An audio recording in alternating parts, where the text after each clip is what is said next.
when people join the cult, do they redefine words to mean new things? Because that's a very common thing for cults to do. Interesting. I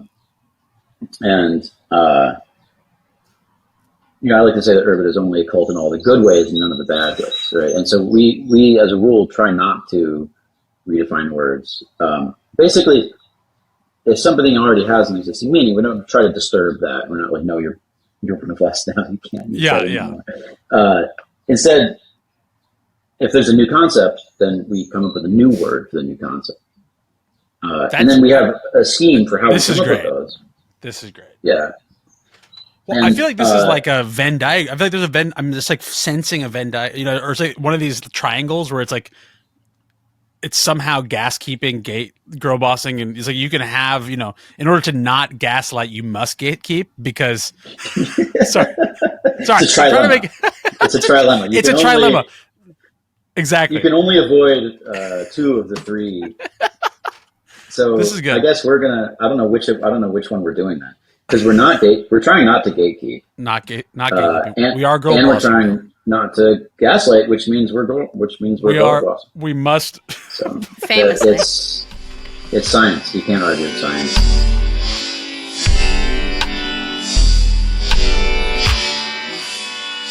Welcome, Urbit fanatics, to a new episode of 0K, the podcast where we dive deep in with some of the characters that are building Urbit, the operating system for the next 500 years. Today, I am here with rovnys-ricfer, the man, the myth, the legend, and of course, Roslet Tanner, my lovely co-host. So Rovnys and I have a long, I wouldn't say sordid, just history, normal history, unsorted history of working together on the project. So it's really great to have him aboard. And today we're going to talk a little bit about his history with the project and a few of his sartorial choices over the years, just to get to know him a little bit better. And then also, but we're going to kind of like, the meat of the conversation is going to be about Scry and remote Scry, which is some of the newest, hottest action happening in the core Urbit core right now. So Ted/rovnys-ricfer, welcome to the program. Thanks for having me on. It's great to have you here. So I was wondering, yeah, you too. we were having a discussion for those of you who can't see our beautiful faces over who has the best webcam. I think Roslet wins, and then followed by Ted. You look good. Your skin looks good. You look good. Ted. Thank Yeah, you. we were ready. you are glowing a little bit. We're glowing. So I was thinking like it'd be kind of interesting for the Rovnys fans at home to hear a little bit of the origin story, how you came to be what you are now, which is the CTO of the world famous Urbit Foundation. So if you could just sort of talk us through kind of like, when Urbit first came on your radar, when it went from just sort of like an idea to being, the center of your life as it is for a lot of us. Yeah, I first encountered Urbit at a party. I think it was a New Year's Eve party going into 2014. And I met a girl at the party who said that there was a guy working on a programming language that you could speak out loud. Hold on. Wait a second. Are you saying that you heard about Urbit from a girl? This goes against all. Okay, we're girl bossing. Yeah, there we are. That's amazing. It goes way back. This is 10 years. 10 years of girl bossing. And this was KPM, of course. Okay. Went to Galaxy. I didn't know at the time, but you didn't know you were talking to a galactic senator / girl boss. I mean, ultimate girl boss. Yeah, right. I had no idea, but I was very interested because I'd been programming for several years professionally at that point. Graduated from college in 2010, and I'd been doing quite a bit of programming in college the last couple of years, especially. I'd done a few startups and. Got rejected by every investor in the Valley, except for Andreessen Horowitz. They'll invest in anybody. It's the rite of passage. Yes, the rite of passage. Yeah. So I had enough context to understand that could be cool. So I looked into it, and okay, Urbit. We looked in, and there's the Knox spec. There are a couple of blog posts. There are the Moron Labs blog posts from 2010. Really, and then I think there was a little bit of documentation, but it was written in kind of classic documentation style of early Urbit, where it's just impenetrable, basically. Yeah, I mean, it was fun. It was fun to read, but I could not understand what he's talking about. It was basically a work of fiction. It was not like a documentation. It was sort of like a free-floating. Yeah. So that's really good in a lot of ways, actually. If you go back and read it now, like if you know how the system works and then go back and read that stuff, it's a really interesting justification for why it works the way it does. Interesting. And it's a pretty elegant explanation, but it's not a good pedagogical tool. So anyway, I read it. I was like, I don't know what this is. Kind of bounced off of it. But I think I did ask for a destroyer or two at the time. Which is what planets used to be called? That's right. Yeah. So that was how I originally got what eventually became rovnys-ricfer, I believe, after the great renaming in 2015 or something. So I was on the network, and I booted an Urbit in like 2014 or something, and looked on the network and didn't say anything. Didn't know what was going on. And then I just kind of moved on with my life. You ever seen that movie, Forgetting Sarah Marshall? I have. You know, where Jonah Hill goes up to Russell Brand character, and Russell Brand's a rock star, and Jonah Hill says, "Hey, this is my CD, my music. You listen to it. You know, it's good." And Russell Brand says, "Oh, sure, thanks." And then later, Jonah Hill says, "Hey, did you listen to that CD that I gave you?" And Russell Brand says, "Oh, you know, I was going to, but I just carried on living my life." So that's many people feel that way about Urbit. Right? Yeah. Yeah, like I was okay, cool. I'll check it out, and then moved on. It's funny. It's funny though, because it's like I feel like those of us for whom Urbit has consumed our lives, you know, it's funny to hear that. You're like, what? You didn't like immediately like drop everything that you're doing, divorced your wife to like no. Most people just like I don't know what this is, and they just like move on with their life. They continue moving on with their fulfilling lives. Yeah, and you know, so I still have sympathy for those people who have not yet sort of taken the plunge and thrown away their career and they're not haunted. Yeah, exactly. So I think then what happened was in 2016 there was some news about Urbit. I remember I got sick. I was on a long trip in Europe on a vacation, and I got sick in Berlin. There was a smoky bar that I went to, and I got a sore throat, and I got sick. So just sitting there for 2 days. Yeah, exactly. I was just sitting there for 2 days, nominally on vacation, but actually just sick in my room, my hotel room. And so I looked on the internet, and I went on Hacker News, and there's all this stuff, all these people yelling at each other about Urbit. And so I looked at it, and I was like, oh, Urbit, yeah, that thing. And so then I went and checked out the docs again, and the docs were a lot better. And so then I started reading it, and then I thought, oh, okay, this is actually really interesting. And what interested me a lot was I started to understand the general kind of shape of Urbit's virtual machine and execution context, and something about its networking. And at the time, I had been doing a lot of distributed systems the previous couple of years.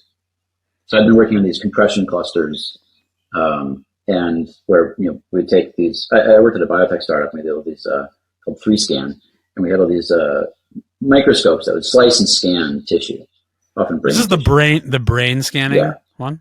Yeah. What were you scanning? I like it. Yeah, brain, kidney, all kinds of organs. It's good for like mesoscale morphology. It's but as part of that, these would output a lot of data. It had a line scanning camera, and it would, a 2.4 gigabyte image would come off of each machine every few seconds. And we had 12 of these things in a lab. Sounds like some big data, Ted. It was big. It was very large, prodigious data. And, well, it depends on how you measure it. Like, there are, if you work at CERN or something like that, it's the orders of magnitude more data than what we were working with. But it's pretty large in the grand scheme of things. And enough that you definitely couldn't process it on a single machine. And we couldn't store the data in the lab. We had to shuttle it up to AWS. We could have stored it in the lab, but it would have been expensive. We always had big spreadsheets, and AWS always won. So we had a cluster of 12 big machines, 12 big computers, each with I think 24 processors, something like that, a lot of RAM. and those are all hooked up to the microscopes, and they would compress the data as it came out. So they compress it to PNG format, which is like a third the size, before we shuttled it up to AWS. And there were two other processes we run. We run a little bit of like quick analysis, and we break it up into tiles so that as you're running the microscope, you can see the tiles pop up and look around like a sort of Google Maps little interface. Anyway, so we had all this stuff going. And so I was doing a lot of these distributed systems, like getting all these things to talk to each other, and send around a lot of data and do these processing steps. I also worked on a pipeline where we'd analyze the data. So we built a MapReduce system. It's a volumetric MapReduce. So you'd have like big n-dimensional arrays, dense matrices, and you'd collapse them. You transform them and then collapse them down to an answer. You're bringing me back, dude. This is like the buzzwords of a different time. It's right. Like distributed AI, big data. AI was just coming in. On the curve of convolutional neural nets. People in my company were playing with the convolutional neural nets. But you were probably doing a little bit of what words did you put in the pitch deck? Like edge? No, it wasn't edge. No, there wasn't edge. No, it wasn't. No, but actually the company has since morphed.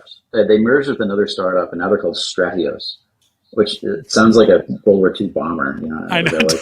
But I don't know exactly what they do, but they're still going. So good for them. They call themselves a cloud lab. So okay, there we go. I don't know exactly what but there's still brains involved somewhere. Just smearing brains. Exactly. Staying true to the mission. Okay, all right. So you anyway, network, all this distributed systems, right? So lots of different kinds of distributed systems I was working on there. And so then I encountered Urbit and thought, this would be good for distributed computation. Mm-hmm. And for distributed computing in general. Like the network protocol has transactionality built in at a very low layer, and it's self-assembling on Urbit. So you don't have to hard code like config files of like where everybody's IP address is, all this stuff. Yeah. There are a lot of nice things right out of the box that Urbit gives you. Not to mention authentication, encryption, exact reference delivery, all this stuff, and it's great. And so what that ends up with is like in Urbit there's this kind of, I had this vision at some point. I don't know, it was 2016 or 2017, but I had a vision of Urbit networking where it's like, I emit a message, my computer emits a message, and it just has the other ship name and then some noun, right? Some tree. And I just emit that out as an effect, right? I release it.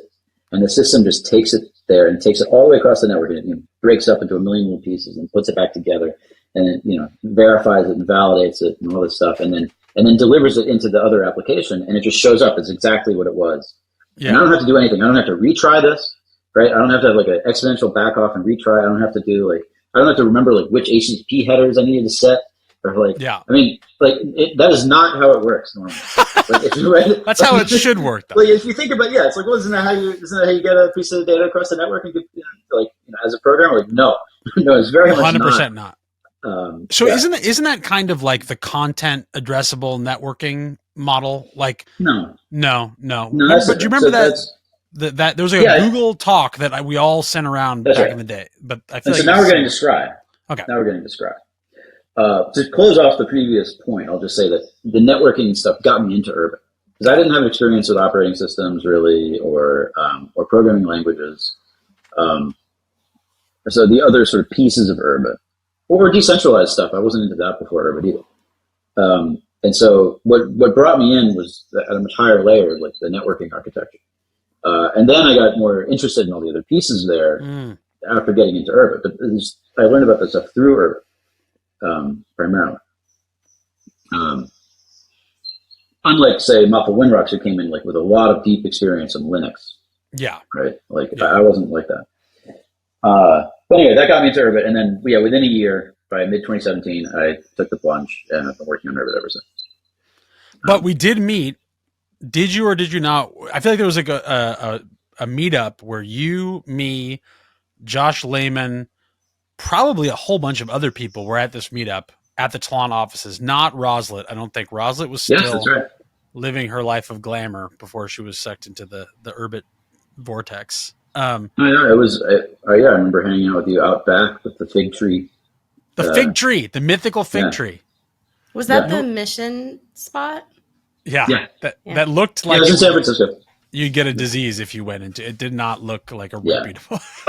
Yeah.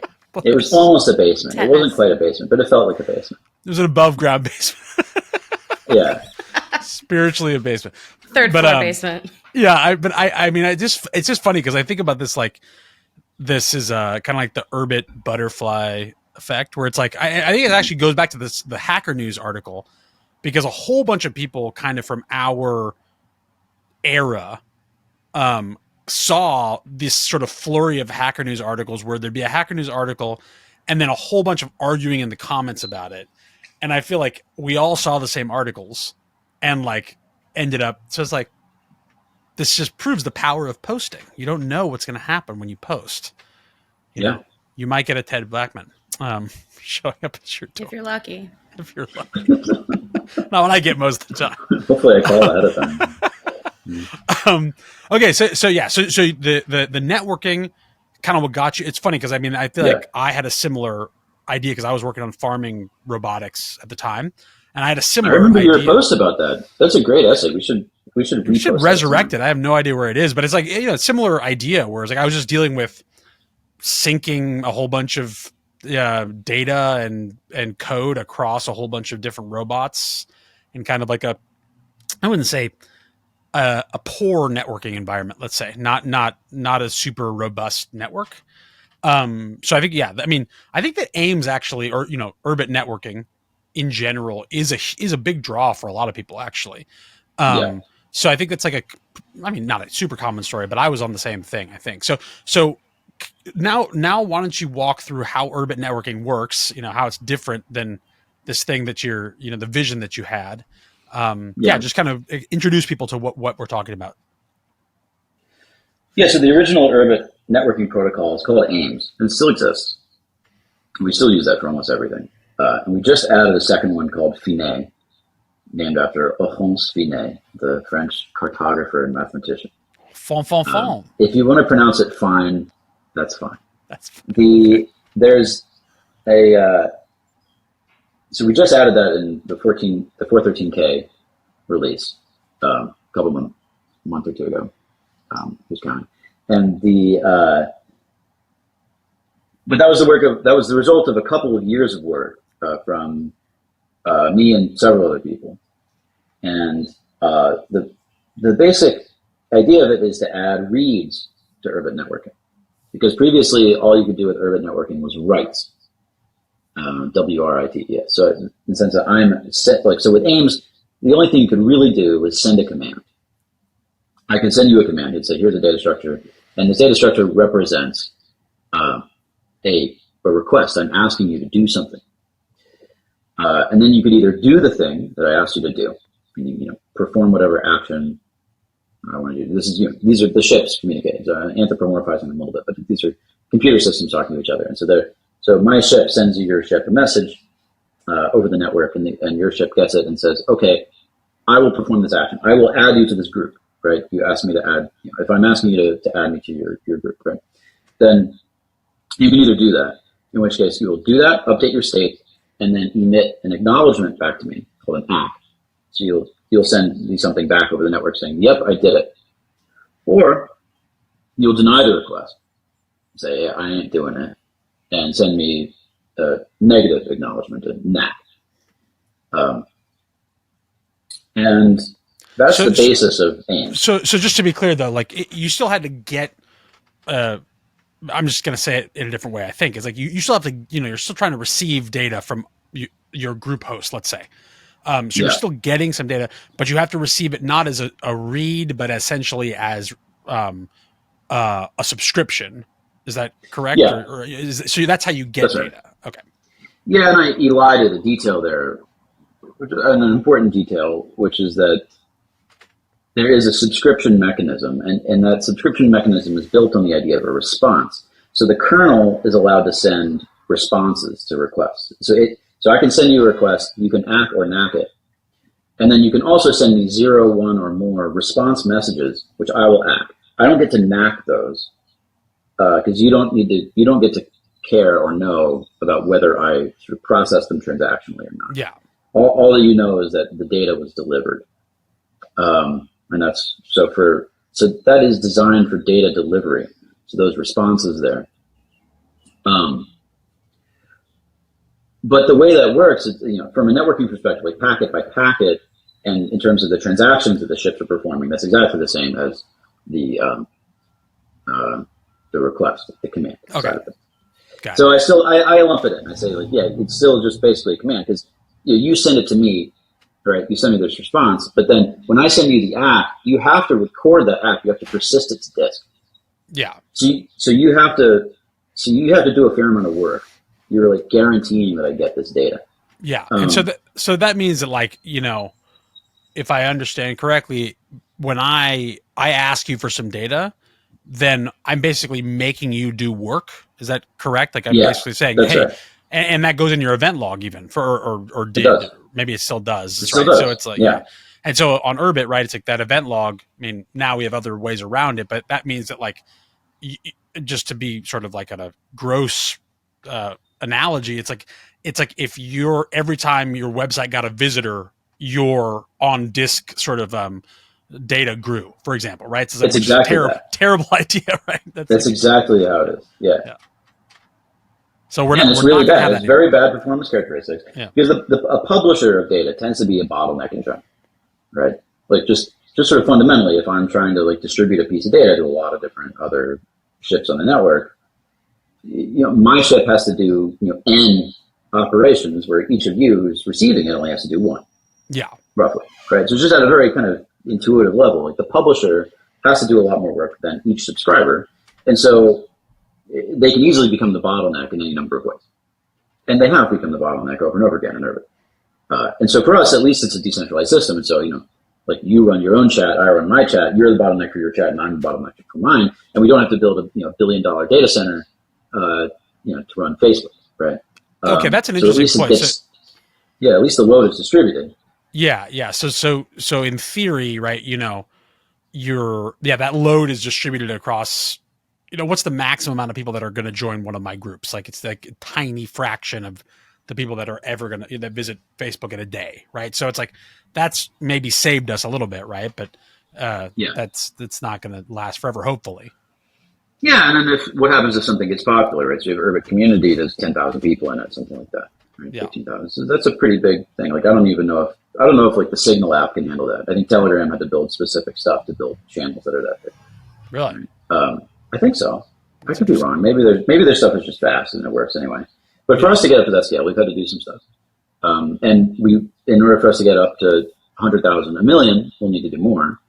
And specifically, we'll need Finet. And we'll need that, and its extensions and descendants to be used in more contexts. So this is probably like the hater question, which is like, HTTP doesn't do this weird shit, right? I mean, like, so why, how AIMS has been working up until Finet, like, why was that the architecture? It's like, why was that necessary? Because it seems like obviously not good, right? So what's the it's good for some things. It's good for some things, right? So if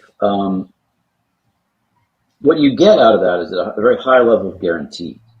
So it doesn't scale very well, but you do get a great deal of assuredness. Or maybe assurances. You'll get a lot of assurances. The operating system is making you feel very calm, nurtured, okay. Right? And so, soothing. The way it does that though is that you get this exactly once delivery semantics, which otherwise is a little bit tricky to build yourself, and a lot of people do build it themselves. But basic HTTP doesn't give you that. You have to create your own idea, like a sequence number or a hash or some kind of message identifier. And that's not in the networking protocol. And a lot of things don't.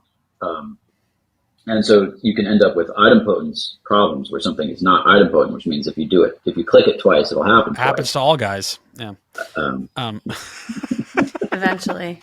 So it's okay. So I was actually I was trying to think like, okay, what's, an example of not having exactly once guarantees that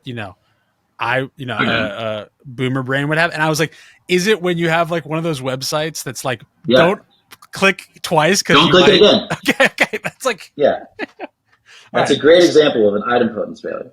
Yeah, because it's like if you click it twice, you'll get charged twice, basically. Yeah, exactly. Which shouldn't ever happen. So Urbit has many other problems, but AIMS would not let that happen. Mm-hmm. Right. AIMS is very, very bulletproof against that. And so it's one of those things where we've had a lot of problems with with all parts of the system, right? I mean, it's still in development.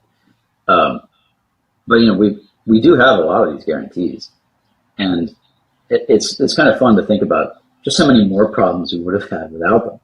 Yeah. So there's always that the path not taken kind of question.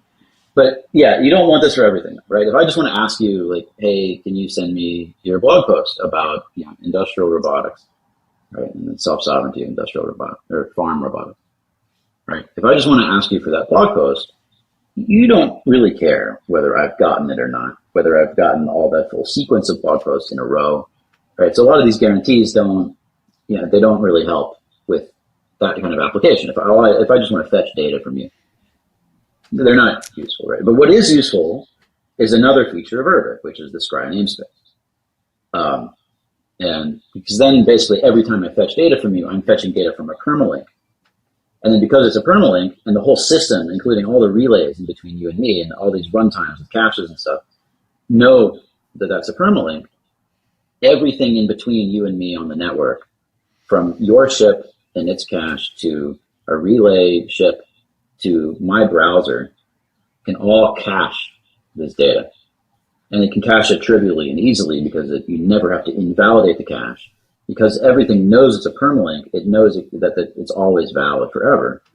And so if I ask for this again, if I reload the page or whatever, I go back and reread it years later. And if anything or years later, probably everybody's deleted it. But if I do it a day later, the good chance it's still in my browser cache, and then I don't have to make any network requests. It just shows right back up.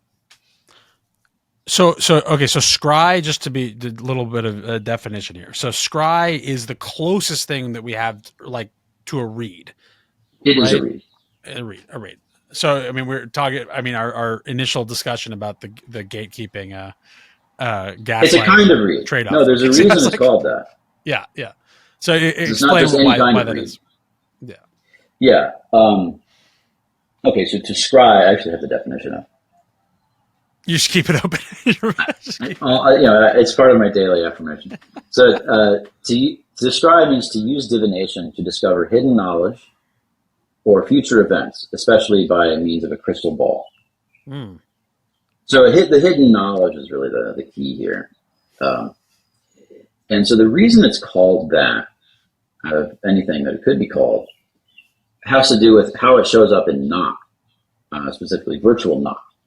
So Nock is a pure functional language, meaning that all its inputs are explicit, right? And so all it does is take inputs and run some machine on them and then get outputs, right? So for listeners at home, Nock is the opcodes that everything in Urbit boils down to, right? So they're talking about the fundamental, where the rubber hits the road, basically, right? Yep. And unlike a normal computer where a normal computer has a machine code that's a sequence of instructions. So this is called imperative style, where it says do this, do that, load this from memory, add this to this, and stick the result here, stick this result back in memory over there. And so that's how a normal processor machine code works. But in Urbit, it's a little bit more abstract than that, and always says no, it's just a function.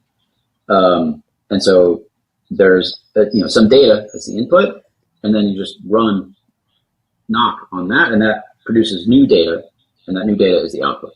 And all that data is in the form of these binary trees, these trees that split in two. So you give it a tree, and it runs the Nock function on it, gets another tree. And so that's Nock, basic Nock, like the formal definition that's on the t-shirt. But when the kernel, when the Urbit operating system runs the Nock code for an app, what's called which means it's in user space, so it doesn't have administrative privileges, right? So an application unit, that's something that the user installed, and the user doesn't necessarily trust it fully, and so it doesn't have full permissions, or shouldn't, then the way that the operating system runs that is that it uses a metacircular interpreter. Big fancy word, but it means that there's there's a knock interpreter written in, so compiled to knock. So it's actually, there's a piece of knock code that says, I know how to run other knock code. Mm-hmm. And when it runs other knock code, it adds some extra features that aren't in the spec. So one is that it can catch certain kinds of errors, deterministic errors. That's very convenient because you run and it says, I hit an error. Then the code that runs that can catch that and say, okay, it errored out. I'm going to take some actions accordingly. Right? Got it. Yeah. Show the user an error message, something like that. The other thing it can do is that the kernel supplies a function that knock code can call using a virtual opcode, knock12. And that knock code Scry. And so what it does is you say knock12, and then you give it some path, and then there's data at that path. And so when you run that, if you run 12 and some path, then that metacircular interpreter says, okay, it wants to look up from its context, right? It wants to divine the answer. Got it. And this is why it's called Scry. There's data that's coming in that's not actually in the explicit inputs to that virtual knock. Okay. But it can still access it through this boundary. And the way it does it is the kernel then runs this Scry handler function that it passed in on that path, gets the piece of data from some part of the kernel or some other app that it's scrying into, and then injects that back in as a result, and then continues to run. So quick question though is so you basically have this side entrance where you can get more data into a functional system. Right. So how is that still functional? I was like, I don't know. It seems like I'm not a genius, but it seems like dirty pool. It would be, right? Except for unless whenever you run that, you always get the same answer. Ah, okay. In which case, anything that's in the Scry namespace becomes a priori data. Okay. That's just available by divination. Okay. And this is actually how the system works, right? So as long as this is also why the kernel needs to guarantee referential transparency for data that's in the Scry namespace. Referential transparency means if I ask twice, I always get the same answer.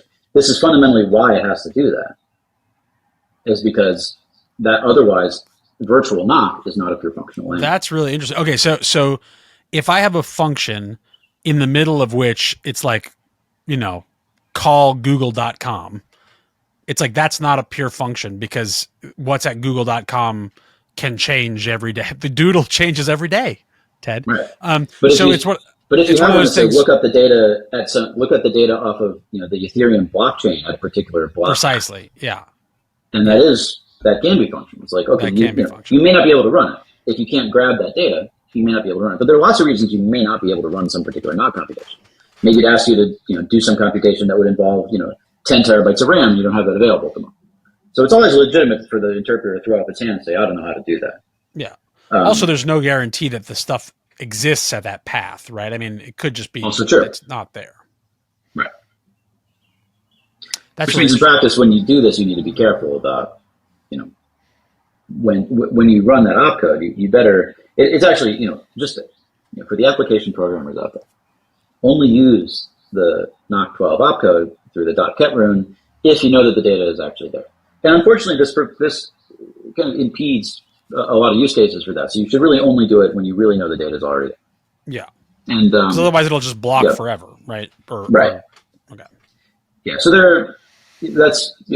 we're going to address those limitations, not through that rune, but in other ways, as we do more of this work of making the Scry namespace used in more places. Got it. Because this has been there since the very beginning of Urbit, right? Since the very first blog post in 2010, Urbit is described as a static functional namespace. That's the Scry namespace. And there's a kind of a cool mathematical way that that's laid out there. So correct me if I'm wrong, because I was having this discussion with someone the other day about, the namespace, the most salient part of which is this is the ship names, right? Poldec, Tonteg, / my / cool / file. Roslet knows it well because we're discussing this concept she wants to host trucks.com from her planet. But the that's the most basic part, namespace. Obvious thing about the namespace is the stars, galaxies, planets, whatever. Wait, sorry. Do you actually own trucks.com? I can't speak on that. Through a whole bunch of shell corporations, you are speaking with Ms. Trucks.com. But like, talk about girl bossing. Yeah, that's some serious girl bossing. So that namespace, the idea of a namespace that is, the root portion of the path being the ship name, which is always unique, right? Which needs to be unique, cannot be otherwise. Unique and permanent. Unique and permanent is a key idea that predates any kind of ERC 720 and all the Ethereum, all this stuff, right? So, because I was having this discussion with someone because they're talking about, we don't have to go into it, but the sort of like economics of the namespace and the NFTs and whatever. But I'm like, the idea of that namespace is way older than that, because you need some sort of, determine whatever you want to call it, for referential transparency's sake. You do need that to be a permanent, unique ID. So that am I right in that, like, it kind of predates the Ethereum transition? Yeah, definitely. Yeah, okay. The Scry namespace was devised before Ethereum was conceived of. Boom. Is that true? Yeah. Like by at least a couple of years. Like not just like the hour 721, but you mean like Ethereum as such? Yeah. Yeah, it's older than Ethereum. Wow. Take that. And worth. And yet. Yeah, but that's okay. Say less. Yeah, Urbit, Urbit's one of the few pieces of software where we have like many eras of like legacy code within the system before it's even done. Yeah, it's very true. It's very true. We have more headroom. That's the thing. We have lots of headroom. That's just Yeah. Well, and so the Scry namespace has existed forever within Urbit, but it was only used locally within one ship. Mm-hmm. So the fact that some pieces, with a sort of a minor exception with Clay, but effectively it was really only used with one ship. And so the fact that it was global and that every path every path that had data in the namespace starts with a ship wasn't really that useful. And in general, a lot of the putative benefits of this Scry namespace were not showing up pretty much at all for a long time because it just wasn't really used. It wasn't really prioritized. And building a system that implements, that gives you all the features you want around this namespace is non-trivial, and is a non-incremental piece of work, right? It's like it's not something that just kind of falls out like, oh, we'll add this little feature, and then you'll have this ability to grab files that are in the namespace over the network. No, it's like that took a very concerted, deliberate effort in order to get that out the door. Urbit had one network protocol for 10 years. Now it has two. Yeah, I was going to ask what the most obvious rationale is for having two, right? I mean, it's sort of like having one for reads, one for writes. Yeah, I mean, which is like, does anyone else do that? I mean, I feel like that's kind of like a unique. I don't know. I'm sure you can find an example somewhere, but even HTTP more or less has this distinction: a get versus a put or a post. Yeah, it's just like the separation's at a different level, basically. Yeah, right. And we have Iris and Air, right, which is a similar distinction between outbound and inbound. Yeah, that's a little different. That's basically just which end are you on. That's the same as like Iris is an HTTP client and Air is an HTTP server. But Iris and Air used to be one thing. And but they were pretty separate. And okay. Yeah, that's why they're split into two different veins, is just because they don't really have anything to do with each other. Yeah, and I guess smaller veins, easier maintenance. I mean, it probably makes sense. Yeah. Yeah. But yeah, the reason we did it this way is that there wasn't an obvious way to take aims and then make it have these properties, specific the properties that have good scaling properties for distributing content to a lot of people. That's where I was coming from. So at the end of 2019, I just finished rewriting Ames. Philip Monk helped me a lot with that, and I was talking to him about this. And one of the last pieces that I built there was an integration with Gall, the system that runs apps, that lets you where the system would automatically kick subscribers and unsubscribe them, forcibly unsubscribe them if they hadn't been responding to messages for a while. Right, so like I'm a chat host. I've got all these messages. People are sending all these messages. I've got thousands of messages that I'm storing in my chat channel. And then you're a subscriber, and you're what Hazard refers to as a delinquent subscriber. Right, so you're not acting anything. Yeah, right? I haven't heard from you in like weeks. I'm still on the hook to send, because of the exactly once delivery semantics and Ames. I'm still on the hook to send you all the messages that I've enqueued to you. Yeah. But at least what I can do is I can stem the bleeding, and I can say, you know what, I'm kicking you. No mas. Like, you don't get any more messages from me until you resubscribe. And so we built that. And it's called the clog mechanism.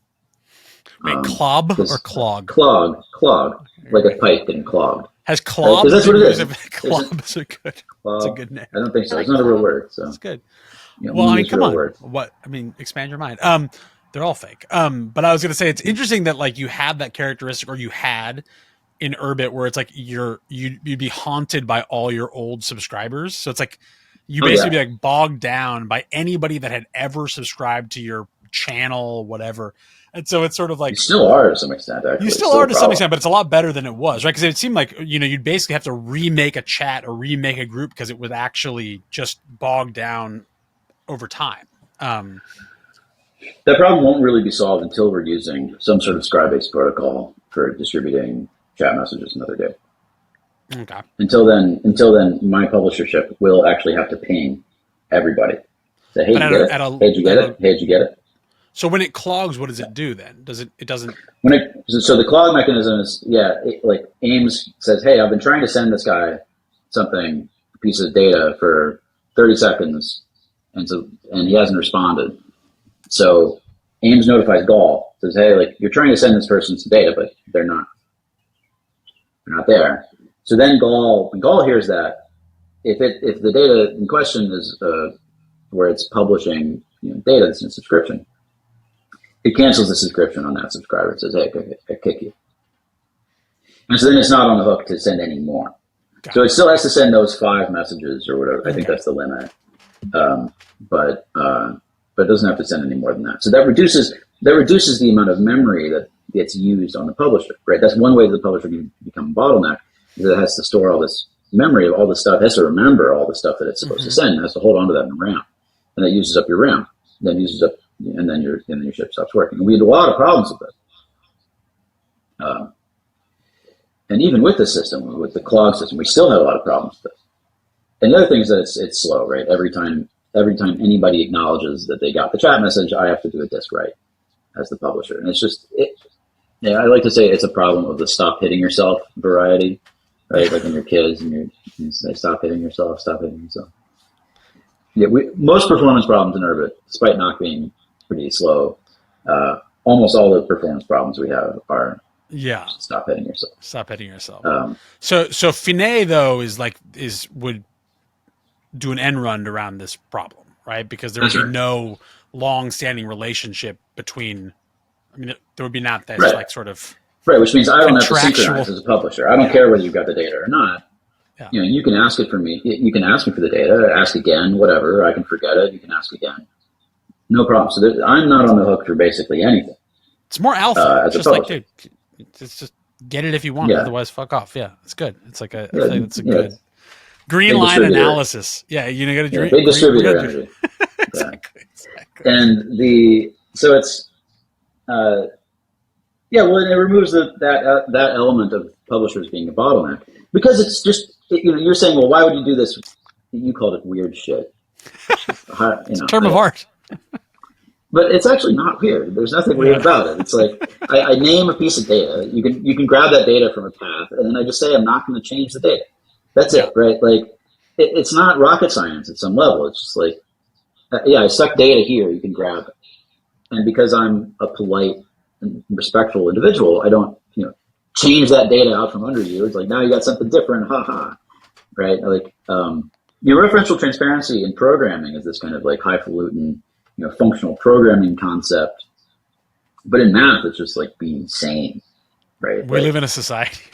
Yeah, right. Like it's like no, I don't just rug pull like what all the names mean out of you. But you don't just put poison in your Halloween candy? Why? Yeah. And actually, a lot of systems have figured this out, right? So like Git, IPFS, blockchains, all these things are referentially transparent. Because the more distributed a system is, the more you need that, because you need everybody to agree on what this stuff is. And if I ask for if I ask for data some path, and then you ask for a different computer, and we get different answers, then we're all verklempt later, right? And we can't coordinate, right? So like you have to have stable names for things if you're coordinating with a lot of different people. And they've got the weird shit, right? Because they have to use hashes in their URLs. Yeah, so a hash is a sort of trivial form of referential transparency, where it's like because it's named, you're using like a fingerprint of the data itself as the name for that data, which is fine. I mean, that works. But then you don't have like a real name for it. Yeah. Right. You're like, where do I look? How do I get the next one? You have to build all the superstructure around it. Yeah. Yeah. I mean, because it's not a complete system. Functionally random name. I mean, and I think it's like functionally random. If it's not, then you're in trouble. Well, I mean, just from it's interesting because, like, on the development side, as a very junior developer, it's like being able to see having a human readable, referentially transparent path while you're developing is a lot better than having a whole bunch of gobbledygook. Yeah. It's definitely a user affordance. Yeah. Well, one thing it lets you do is it lets you have one fewer layer of indirection. Right, because if you have a hash addressed system, then you need another layer of indirection to say what the hash is. Yeah. Right. Like that something has to be storing that hash, as opposed to with Scry, I can sort just the path, and that's enough. I can use that as the request. But then it tells me like what the sequence number is, what the revision number is. So if I want to go ask for the next one, I know how to transform that name into a different name that's also meaningful, right? And I don't have to sort of back out and be like, oh, well, there was this hash for this old one, but I was remembering separately that was revision 3, and so to get to revision 4, I have to do this whole other machinery that's not even specified. Yeah. So the Finet stuff though it's shipped, right? Finet's in the distro. Finet is live, yes. But there's some limitations, right? So what's the next kind of step for this stuff? So there are a few different steps that all go in parallel, or could. So one is that right now Finet can only be used for distributing public data that's not encrypted. So you could encrypt it yourself, and you could also encrypt the path yourself. But Urbit is a modern operating system, and it's designed to encrypt stuff for you, so you don't have to worry about that all the time as a program. And it does, except for this. So we're going to add that so that you'll be able to say, hey, publish this data at this path, but also encrypt it. And then the kernel will ask you to say, hey, this ship wants to have access to data at this path. Do you want to allow that or not? And if you do allow it, then my ship will, if I do allow that as a publisher, then my ship will send your ship a key that your ship can use to decrypt the data at that path. But then from the networking perspective, it's just, it doesn't look any different. So there's there's now a band mechanism for distributing keys. So that's one thing. So we call it encrypted remote Scry. Also, you can see all this on the roadmap. Roadmap.urbit.org is a listing of a bunch of different projects related to Scry. So this is one of them, encrypted Scry.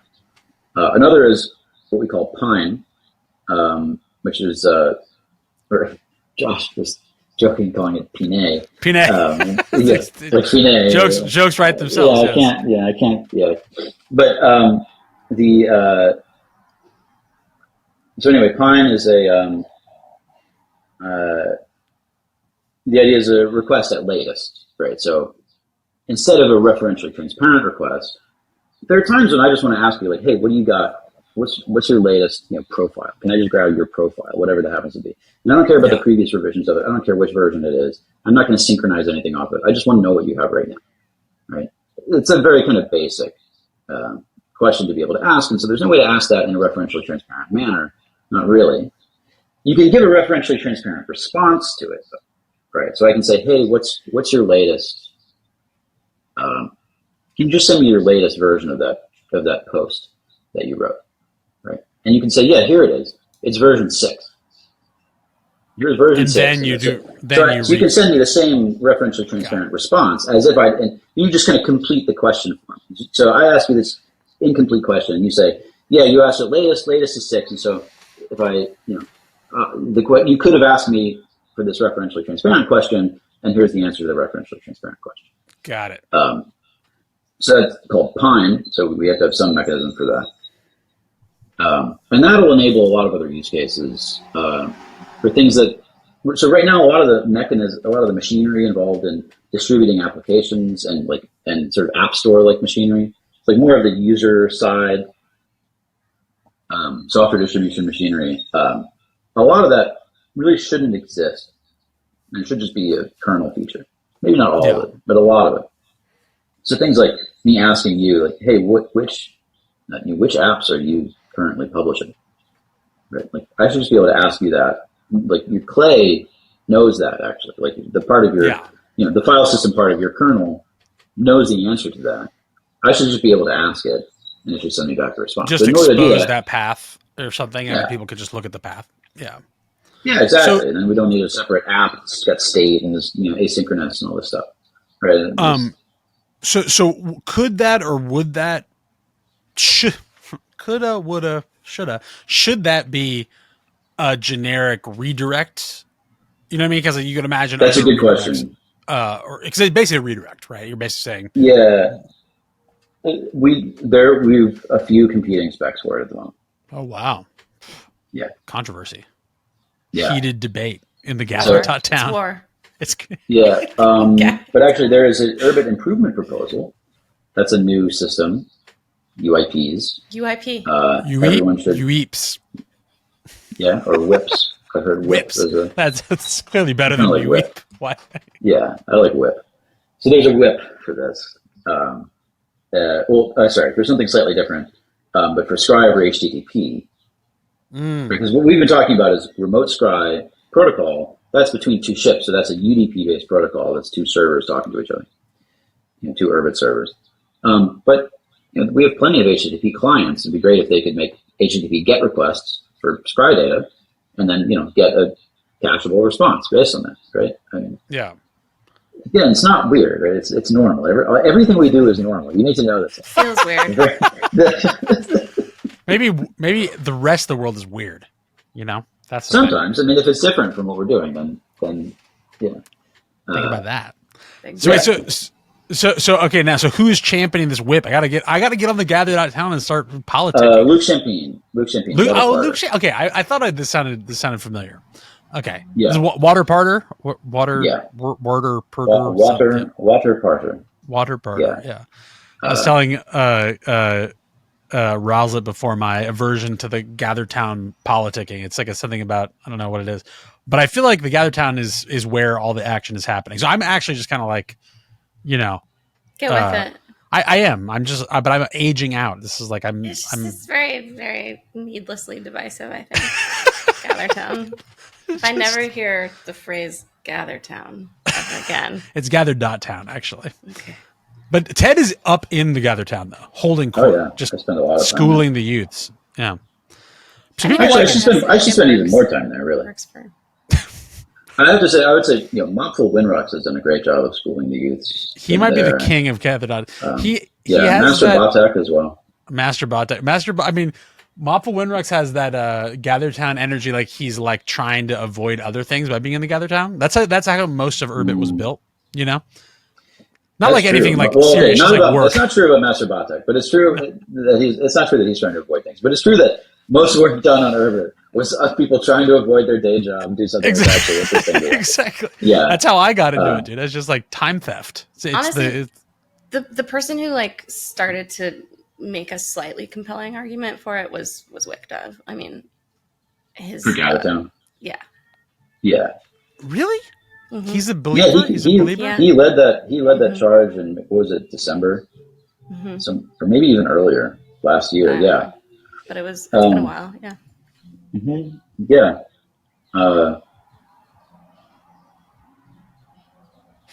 Yeah, I and feel then like it's weird to be virtually inside. That's the thing. I'm just like, it's a weird. I do. Yeah, I am disappointed that, like, okay, we have this totally virtual world. We could build anything we want to. And it's Right? It Zelda. could be 3D, whatever. Yeah. And what do we do is like cubicles.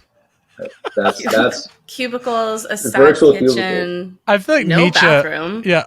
It's like those video games where, like, it's like, hey, you go home and you play your, like, job simulator. Play your work Right? video Like, game. yeah. I feel like Nietzsche would have this sort of like people yearn for their cubicles. It's like they're freed from their Yeah. cubicles to like make virtual cubicles. That's like kind of what it is. I do think it's a Hell form is of what learned you make helplessness for in that yourself. way. Yeah. I mean, I my concrete, because this is the thing, is like when I'm at odds with the zeitgeist, which I sometimes am, I'm like, what is it that I don't like? It's like I know this is a me problem, so I'm like, why does Master Botek just like love Gathertown, and why am I just like, dude, no? And for me, I think it's honestly just that you can't call in. It's just like, I just think that it's like, if there was just some way for me to like do an audio, but I mean, I'm not even sure You that can do works. audio only now. Really? Yeah, But they just added that feature. Is it on your phone? Just like, Yeah, okay. and I used audio only on my phone, and I just got out of the house and walked around the neighborhood. Okay, yesterday. maybe I'll be great. into that again, Yeah. because I'm like, I think I like the idea, but it's just like, I don't want to like mouse around, and I just don't care. I want to be outside. You know? Unfortunately, you still had to mouse around slightly, but I could just mouse myself into the room, and then it was done. And then you're good. Okay. Yeah. Sorry, maybe I'll give it a shot. Okay, so then I was actually excellent segue. I was going to say, where can the listeners at home find rovnys-ricfer? And I guess the answer is, besides Urbit, where you are all the time, actually, is the Gathertown. That's correct. And where else are you publishing your thoughts and feelings? A bit on Twitter. Although Twitter? I haven't been using Twitter that much lately. I should use it more, really. I am on Twitter as Rovnys, ROVNYS. That's my Twitter. I feel like the roadmap I is post a lot mostly of- you. Is also Yeah, that's I wrote the biggest. Yeah, like a few people wrote a few kind of projects there, but I put that together. So roadmap.urbit.org, which I'll put all these links in the show notes. Like that's actually like if anybody's listening to this, interested in the topic, just check that out, because it's actually really, I mean, you did a great job on that. Mm-hmm. Props. Yeah, we're gonna have to update it again soon. Because too much shit's getting done. It's good. Yeah. No, we got through just about the whole backlog. First quarter and a half this year. Yeah. I mean, I want to take this opportunity in front of our massive audience to congratulate you as coming on the CTO at the Urbit Foundation. Yeah. You've done a great job. So really, great work, man. So I'm not sure if everyone, we kind of like sort of like glossed over that part of your history, but we worked at Salon together. You worked on this for a long time. You came onto the seat as the CTO at the Urbit Foundation at this point, like 6 months ago, maybe 5 months ago. A little bit more. I joined in November, beginning of November. Okay, yeah, so a little bit longer than that, but it's just been, I mean, what you've done in that short time has been really impressive. So props. Thank you. Appreciate that. Absolutely. I- Okay, well, I'm Not still surprising. learning though. too. There's definitely, I could do this job a lot better. I plan to. I mean, you're pulling it off. So, I think whatever you're doing, it's like just you got like maybe you're just sandbagging a little bit, So like when you come out Q4, people are just like, holy shit, look at that guy's performance numbers. When are we all going to see each other in real life next? In Lisbon, October? I think so. Yeah, I'll be there. Beautiful. All right. I'm also going to Cheyenne, Wyoming. Oh, great. Okay, yeah, okay. So you'll be reassembly. talking reassembly, and you'll Yeah, be talking we'll be at talking. ETH Paris, right?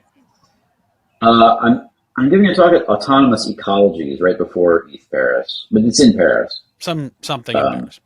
Brian Crane, I think, is giving a talk at ETHCC about Urbit. Oh, nice. Okay. Yeah. But you'll be in I Of don't the know what unpuppy. arrondissement. It's funny. I was telling someone, a friend who lives in Paris, like, all their neighborhoods are like numbers, right? It's like, oh, you live in the third. It's like, it was such a weird, someone's like, oh, they live in the 16th. I'm like, what the fuck does that mean? New So I don't Orleans is know. like that too. What arrondissement will you be in? Do you know? I will not dox my future Okay. location, but I don't know. I can't remember. Either like the 10th or 11th, maybe, or maybe the Marais. I don't know. If this is a really bad one, I don't know. It's just like you could be like, No, it was an okay one.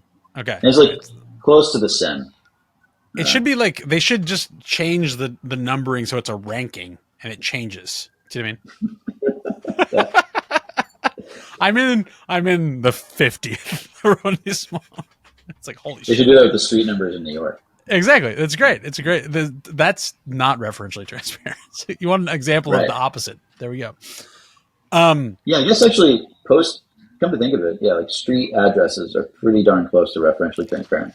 Well, that's when I was using this example before. I've sort of like talked about that. I thought it's just interesting that you were talking about the sort of like hash addressing, and I was thinking, like, you could theoretically have every house number be just a fucking random ass number, right? I mean, like, there's really no reason that would at least be rational by some thing, but there's obvious reasons why you don't want to do that, because like you want to know that house number 700 is that way and house number 500 is that way, right? So I feel like there's always look for a dumber analogy. That's my. So you're just saying basically like referentially transparent.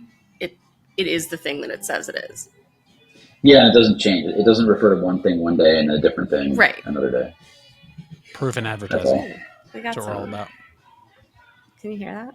I know. It's just like that. I can't hear it. What is it? There's just some like, I don't know, is it some soul? It's like a vibe. It's just like music going on outside. Living in the big city. Okay. I feel like that's enough. That's enough podcast content for one day. Okay, Ted, thank you for coming on. Thing. Exactly. when Roslet's neighbors are playing us off, playing the time to go. The outro music, it's time to go. Well, all right. Well, thanks for having you on. It. Absolutely, and we'll talk again soon. And thank you for everyone who's listening at home. I'll put all the information that Ted talked about in the show notes, so you can click on some links and check out some of his stuff. Talk soon. Bye. Bye, guys.